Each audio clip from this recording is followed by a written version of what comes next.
कबूतर के झुंड में भोजन तक प्राथमिकता से पहुंच शारीरिक प्रभुत्व, सामाजिक रैंक, संसाधनों के फैलाव और स्थान की स्थिति से तय होती है। जब भोजन सामने आता है तो पूरा झुंड तुरंत एक संगठित प्रतिस्पर्धा में बदल जाता है, जहां यह तय होता है कि कौन पहले खाएगा और किसे बचे कुचे टुकड़ों से काम चलाना पड़ेगा। उम्रदराज, बड़े और स्थापित वयस्क नर झुंड की सामाजिक व्यवस्था में सबसे ऊपर होते हैं। उच्च रैंक वाले ये कबूतर गर्दन फुलाने, सीधा हमला करने, पंख मारने और चोंच से डराने जैसे आक्रामक व्यवहार का उपयोग करके निचले रैंक वाले पक्षियों को भोजन की सबसे अच्छी जगहों से खदेड़ देते हैं। भोजन की प्रतिस्पर्धा स्थान की सुरक्षा से भी जुड़ी होती है।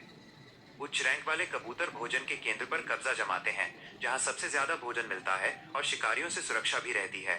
कम रैंक वाले कबूतरों, कम उम्र के पक्षियों और मादाओं को बाहरी हिस्सों की ओर धकेल दिया जाता है, जहां भोजन कम होता है और खतरा ज्यादा रहता है। भोजन तक प्राथमिकता इस बात पर भी निर्भर करती है कि भोजन कैसे बिखरा हुआ है। जब भोजन किसी एक जगह इकट्ठा होता है तो सामाजिक वर्चस्व का बोलबाला रहता है और उच्च रैंक वाले कबूतर भरपेट खाने तक उस जगह को अकेले घेरे रखते हैं। लेकिन जब भोजन बड़े दायरे में बिखरा हो तो रैंक से ज्यादा गति और पहुंच का महत्व बढ़ जाता है। ऐसे में निचले रैंक वाले कबूतर डोमिनेंट कबूतरों के बचाव करने से पहले ही तेजी से दाने चुग लेते हैं।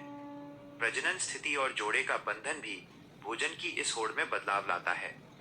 जोड़े में रहने वाले नर कबूतर भोजन की जगह के पास एक छोटे दायरे की रक्षा करते हैं, ताकि उनकी मादा साथी बिना किसी रुकावट के खाना खा सके, खास तौर पर अंडे देने के दौरान या जब दोनों माता पिता बच्चों के लिए क्रॉप मिल्क बना रहे होते हैं।